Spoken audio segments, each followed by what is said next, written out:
what if everything you thought about strength was, well, wrong? What if Hmm. that thing we often try so hard to hide, our vulnerability, is actually like the most powerful way to connect, to grow, to be truly strong? It's a really compelling thought, isn't it? Yeah. And it's exactly what we're digging into today. Yeah, you asked us to unpack the sources you sent on finding strength and vulnerability. Open up, connect deeper, be stronger. Absolutely. So our mission here is to explore some fascinating insights. We're looking at research from psychology, ethics, leadership, and mixing that with some really candid personal stories. The aim is to challenge those common assumptions, and maybe reveal the huge benefits of, well, just being our authentic selves. Exactly. We'll explore why vulnerability often feels so difficult, so Risky. And what the rewards are, because apparently they're immense. Plus, maybe some practical ways you can actually start cultivating it in your own life. which brings us right to that core paradox, doesn't it? Yeah, like this idea of a caring society, it seems to need us to see everyone, ourselves included, as vulnerable. But actually doing that, acknowledging our own vulnerability, that's a massive challenge for most people. So why is it so challenging? Let's start there. What even is vulnerability if it's not just weakness? Okay, good question. So fundamentally, it's not just about, having a bad day or feeling exposed sometimes. It's deeper. Some researchers call it a common existential condition. Think of it as our basic human situation. Being open, being dependent on things, on people. Yeah. This otherness that we never fully master. Otherness, Yeah. like stuff outside ourselves. Exactly. It means we're fundamentally open to the possibility of being affected by that otherness, the things we depend on. Okay. And that's inherently ambivalent, right? It means we're open to suffering, sure, but also to all the good stuff: attachment, love, surprise, joy, even wonder. So it's baked into us. Our bodies have needs. We're finite. We feel pain. That's part of it. That's definitely part of it, our embodied nature. But it's also profoundly relational. We depend on others for survival, yeah, but also for connection, for what you might call relational goods. Relational goods, like trust, companionship. Trust, companionship, feeling understood, Yeah. all those things that make life meaningful. And ultimately, our sense of who we are is tied up with others. Which also means we're exposed to Yeah. being let down, Yeah, neglected. exposed to neglect, maybe misunderstanding, even violence or isolation. Is that double-edged sword of connection. Okay. So there's this fundamental vulnerability we all share. But it doesn't feel the same for everyone all the time, does it? No, absolutely not. And that's a crucial distinction. We need to differentiate between that fundamental vulnerability, the universal part, the human condition we can't escape, and what we call situational variation, meaning how it actually shows up in your life, the intensity of it. Yeah. That vary hugely depending on your specific circumstances, your health, your social position, everything. We're all fundamentally vulnerable, but we're definitely not all equally vulnerable in every single situation. That makes a lot more sense. Okay, so if it's universal, part of being human, why do we fight it so much? Why do we live, as you said, as if we were not vulnerable? Why is it so incredibly hard to just acknowledge it? Yeah. The denial. There's some really powerful reasons for that. Psychologically, our minds have these defense mechanisms, right? To protect us from feeling anguish, from discomfort. Like what? Well, sometimes it's pure disavowal, just refusing to accept a difficult reality. Like seeing something dangerous but deciding it's just not there, Ignoring it. pretty much. Yeah. Or there's denial, where you might recognize a negative thought or feeling exists, but you distance yourself. Yeah. So, yeah, that's bad, but it doesn't really concern me. Okay, I can see that. And then there's projection, taking qualities you don't like in yourself and sort of expelling them onto someone else. Unconsciously, usually. Yeah. These are all ways we try to keep those difficult feelings at bay. And it's not just in our heads, right? Society must play a part too. Oh, absolutely. A huge part. Think about modern Western societies. They're often built on this imaginary of autonomy. Independence is king. Right. Pull yourself up by your bootstraps. Exactly.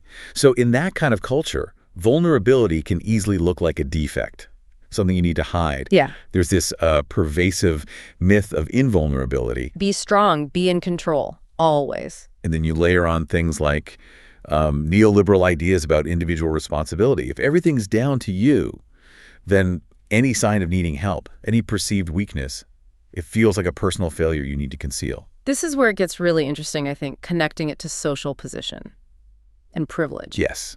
It gets complex here. There's this concept called privileged irresponsibility. Okay. It's the tendency for dominant groups to often unconsciously transfer care, work emotional labor, physical care onto others, maybe spouses, maybe employees, maybe marginalized communities. And doing that shields them.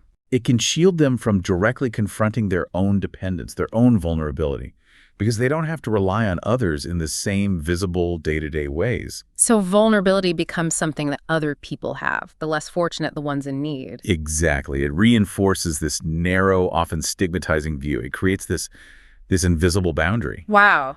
That reminds me of those old ads from the 50s. The man is always tough, in control. Stoic, unshakable. Right.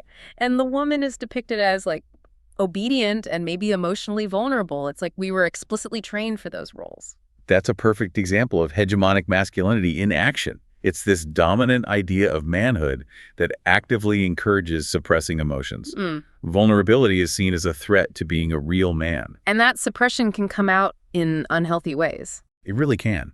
Sometimes through taking physical risks to prove toughness, or even, sadly, through violence as a way to maintain control or avoid feeling vulnerable. Some researchers, like Carol Gilligan and Naomi Snyder, argue that patriarchy essentially asks men to renounce relationship in exchange for a fantasized invulnerability. Give up connection for the illusion of being untouchable. That's sobering. It is. So flipping that, for people in marginalized positions, denying vulnerability must be way harder, maybe impossible. That's a really crucial point. If you're subjected to regular harassment or arbitrary police checks, or you don't know where your next meal is coming from, vulnerability isn't some abstract idea you can choose to ignore. It's just reality. It's reality. It's unavoidable. And for those in more dominant positions, this very denial can actually foster what some philosophers call epistemic vices. Epistemic vices, like ways of not knowing. Exactly. Things like arrogance, maybe intellectual laziness, closed-mindedness. It leads to what's called active ignorance. Not deliberately malicious, maybe, but actively not seeing the realities others face. Or even your own deep-seated dependencies. A kind of blindness. A blindness to relationality, yeah. A denial of our real situation, our interdependence, and maybe what we owe to each other because of it. Okay, so we've unpacked why it's hard, where the denial comes from. But what's the payoff for leaning in? What do we actually gain if we embrace this vulnerability? Because it still sounds, well, pretty scary. It is scary, but the potential payoff is huge. Brene Brown, who's done so much work on this, puts it beautifully. She says, vulnerability is the birthplace of love, belonging, joy, courage, empathy, and creativity. Wow. That's everything good, basically. Pretty much. She also calls it the source of hope, empathy, accountability, and authenticity. And maybe the simplest way she puts it, to feel is to be vulnerable. If you numb vulnerability, you numb everything. Joy, connection, everything. And it's not just personal feelings, right? You mentioned leadership earlier. Yes. In leadership, it's absolutely vital to building trust and openness. Think about teams you've been on. Research consistently shows the #1 reason teams fail is a lack of trust. Makes sense. If you can't trust people, you can't work together effectively. Exactly. Embracing vulnerability as a leader means shifting from always needing to prove yourself to being willing to improve yourself. It fosters an open mindset. It's a massive departure from that old school, always have the answer kind of leader. Can you give some examples, like real-world examples? Sure. Think about Steve Jobs. Later in his career, he became much more open about his emotions, his journey. That famous Stanford speech where he talked about his mortality. Remembering that I'll be dead soon. Is the most important tool I've ever encountered. Yeah. That was an incredible act of public vulnerability from someone seen as, well, almost superhumanly tough. That is powerful. Or think about a CEO story I read. He really struggled to confront a relative on his team who wasn't pulling their weight, avoided it for ages. Through some self-reflection, he realized it stemmed from his childhood. His mother would dismiss problems, so he learned to just please people, avoid conflict at all costs. Recognizing that vulnerability, that pattern, it gave him the breakthrough he needed to finally address the situation. It changed his whole leadership approach. So understanding your own triggers is key. Absolutely essential. There was another CEO who realized she kept jumping in to correct people in board meetings, like instantly. She dug into it and found this a deep need, again from childhood, to always be seen as right. Once she saw that trigger, she could consciously choose a different response, listen more, collaborate more. It transformed the dynamic. And Rita Roy, the CEO of the MasterCard Foundation. Oh, she's a fantastic example. Built incredible trust by being openly vulnerable, admitting when the foundation made mistakes, apologizing when programs didn't work as intended. Like they launched a microfinance thing and realized people actually needed savings accounts more. She owned it. That kind of honesty, we messed up, we learned, we'll fix it. It's incredibly powerful. Builds real trust. Okay, so this is clearly transformative.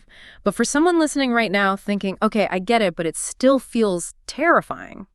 How do you actually start, especially if it goes against like years of conditioning? Yeah, great question, because it is a skill. It's something you learn. It takes education and practice. So where do you begin? One of the most important starting points is cultivating self-compassion. Yeah. Seriously. Offer yourself the same kindness and understanding that we would extend to a close friend. Easier said than done sometimes. Oh, definitely. But it means acknowledging your fears are valid, allowing yourself to be imperfect, recognizing that maybe that drive for perfection comes from old shame or insecure attachment patterns, and you actually deserve some kindness from yourself. Give yourself a break. Okay. Self-compassion. What's next? Practice authentic communication. Start small, maybe, but try to speak your truth. Share your genuine feelings, your needs, openly, honestly. It doesn't mean blurting everything out unfiltered, but expressing what's really going on for you, thoughtfully. And tied to that is embracing imperfection. Let go of needing to be perfect. Real growth comes through trial and error, not by never messing up. Besides, who really connects with someone who seems perfect all the time? True. It's kind of intimidating. Exactly. So if you practice self-compassion, authenticity, cultivating meaningful connections tends to follow. When you show up as your real self, flaws and all, you allow others to truly see you. And that builds trust, empathy, deeper bonds. Okay. And the last one. Embrace uncertainty and risk. You have to be willing to step into the unknown sometimes. Growth almost always happens outside of our comfort zone. Brené Brown actually defines vulnerability as uncertainty, risk, and emotional exposure. So lean into those is kind of the whole point. Those are big steps. Are there any like really practical first aid tips, things someone could try this week? Yeah, absolutely. Start really small. Try just identifying basic bodily signals and feelings. I'm hungry, I feel cold, I need the bathroom. Sounds silly, maybe, but it builds emotional fluency, that mind-body connection. Just noticing. Just noticing. Also, if someone asks you something and you feel put on the spot, ask for time. It's okay to say, can I think about that for a minute? Yeah. You don't need an instant, perfect response. Good one. Accept normal or, I don't know, as valid answers. Not everything needs a dramatic reveal. Yeah. Also, embrace contradictions. You can feel terrified and excited. An experience can hurt like hell AD be the most liberating thing. It's okay. We're complex. Holding multiple feelings. Yes. Some people find writing helps, journaling feelings, then maybe sharing bits when you feel ready. And finally, try to identify your triggers, what makes you shut down and get defensive. Knowing them is the first step to choosing a different, more open response. That's really helpful. Tangible things. And remember, this isn't just about personal gain, as huge as that is. Acknowledging vulnerability, really understanding it. It's also an epistemic and ethical condition for the establishment of a just society. How so? Epistemic, meaning about knowledge. Exactly. Denying vulnerability, our own or others, breeds ignorance. Ignorance about ourselves and ignorance about the social world we live in. It stops us seeing things clearly. And for those in marginalized or dominated groups, as the research puts it, understanding their vulnerability, even though it's painful because it highlights injustice. Paradoxically, it can lead to increased power to act. It can actually cultivate positive traits like greater sensitivity, sharper attention to detail, or what's called epistemic humility, recognizing the value of your own perspective. Well, for those in more dominant positions. That privilege, that ability to deny vulnerability, ironically, it can be disabling. It can create that blindness we talked about. It hinders authentic relationships, even with themselves. It actually diminishes their own agency, their capacity for genuine connection. There's a real cost to denial, even if you're privileged. So tackling that denial, fighting those epistemic effects of privilege, it isn't just about individual well-being. It's actually crucial for social justice. It seems that way. It potentially makes social transformation desirable for everyone, not just for those who are currently disadvantaged. It opens a path towards a more connected, more humane society for all of us. Wow. So wrapping up, What we've really seen today is that vulnerability isn't the weakness we're often told it is. It's actually a profound strength. That's courage. Yeah, the courage to be seen, to love fully, even knowing it might hurt, to find gratitude even when you're scared. Embracing it lets us build deeper trust, be more authentic leaders, and just connect more meaningfully. It unlocks so much potential. As Brene Brown puts it so simply, vulnerability is power. So the question for you, listening, is how can you thoughtfully choose when, where, and how to lean into vulnerability in your own life? Not recklessly, but consciously. How can you use it to unlock your highest potential? And what incredible new possibilities might that courageous choice open up for you and for everyone around you? Something to really think about. Definitely. We invite you to keep exploring this powerful idea in your own life.